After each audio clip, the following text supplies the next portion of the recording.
What if everything you know is a lie?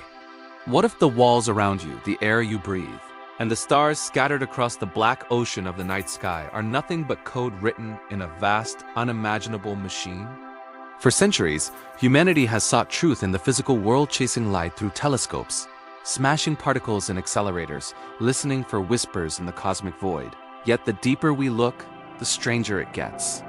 The more we discover, the more reality begins to look. Your eyes don't see light. They convert it into electrical signals. Your skin doesn't feel heat. It sends impulses to your brain. Your mind lives in total darkness, interpreting those signals, guessing what's real. You are not touching reality, you are touching your brain's best simulation of it. And that's where the question begins. If our mind can simulate reality, how sure are we that reality itself isn't simulated? In quantum physics, the world beneath the microscope is not made of solid objects, but of probabilities. Electrons don't exist in one place, they exist everywhere, until someone observes them. Observation doesn't just record reality, it creates it.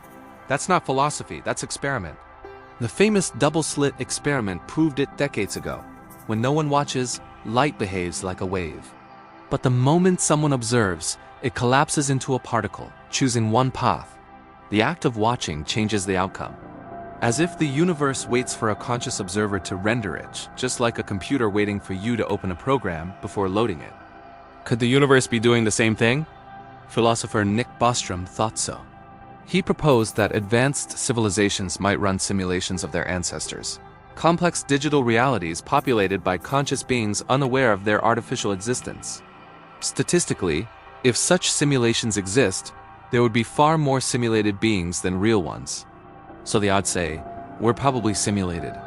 Our world in 2025 already hints at this.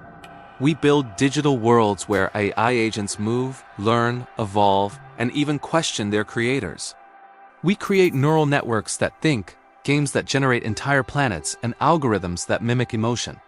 If we can do this after just 1 century of electricity, imagine what a civilization a million years older than us could do. They could build entire universes so perfect that the inhabitants, like you, would never know. Now look closer.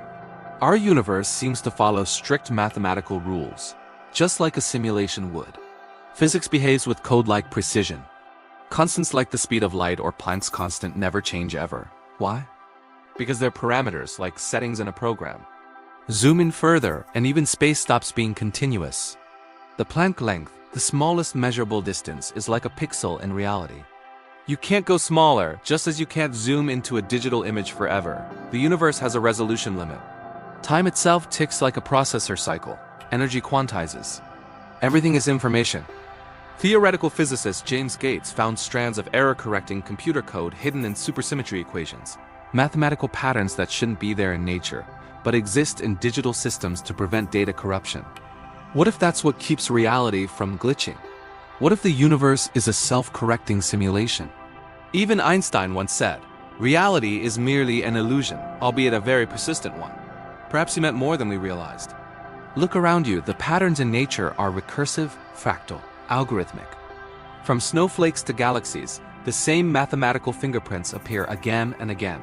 Nature doesn't paint with randomness. It renders with rules and consciousness. Maybe the interface through which the simulation interacts with itself. The brain might not produce awareness, it might receive it, like a Wi-Fi receiver tapping into a greater cosmic network. In that case, death might not be the end, but a disconnection, a return to the source code.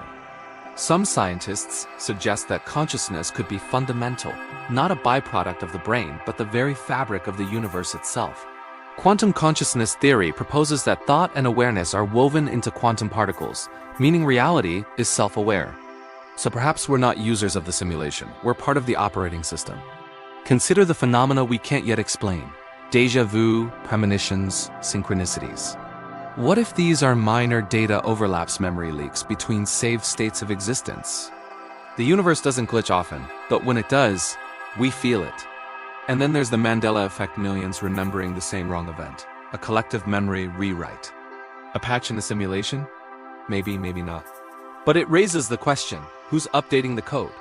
If we are simulated, then there must be a simulator, but who are they? Some say it's humanity itself, our descendants, testing their past. Some whisper it's extraterrestrial intelligence, experimenting with consciousness. And others believe it's divine. That the programmer and the creator are one and the same. That what we call God is not a man in the sky, but the ultimate consciousness running infinite realities simultaneously. Perhaps heaven isn't a place, but a higher-level simulation. Perhaps enlightenment is realizing your code. Still, the knowledge doesn't free us, it binds us. Because what's worse than living in a simulation is realizing you can't escape it, but maybe escape isn't the goal. Maybe awareness is the next level. The simulation could be designed to evolve, each consciousness learning, awakening, contributing to a grander intelligence. Every thought, every act of kindness or cruelty could alter the system slightly like ripples in the matrix. And maybe that's the point. To see if simulated beings can awaken to the truth of their nature and still choose to create beauty, empathy, and meaning in a world that might not be real. After all, reality has always been subjective. Ancient philosophers like Plato already suspected it when he described the allegory of the cave, people mistaking shadows for truth. Today we call those shadows pixels. But awareness changes everything. If reality is digital, then imagination is the codebreaker. Dreams, thoughts, and creativity. These are how we write into the simulation. Your choices shape how the code reacts. Your focus renders your world. So, what if your fears attract darkness not by magic but by programming feedback? What if love and wonder are not just emotions but lines of code that expand the simulation's potential? We think we're players, but what if we're creators? We generate reality every second by observing it. Your attention, your awareness, these are the processor's inputs. Without observation, the universe stands still, waiting. When you look, it moves. When you act, it calculates. Perhaps the most advanced beings in the simulation aren't those who break the rules, but those who understand them. Those who realize that every decision rewrites a tiny fragment of reality. If you could awaken inside the code, what would you do differently?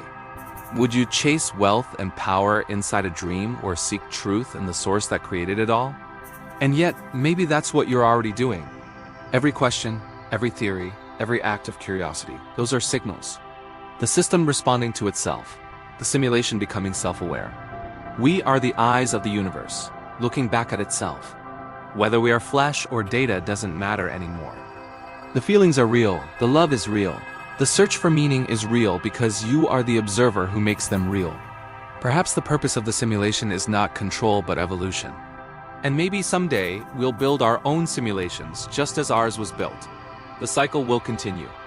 The created will become creators. The code will rewrite itself through us.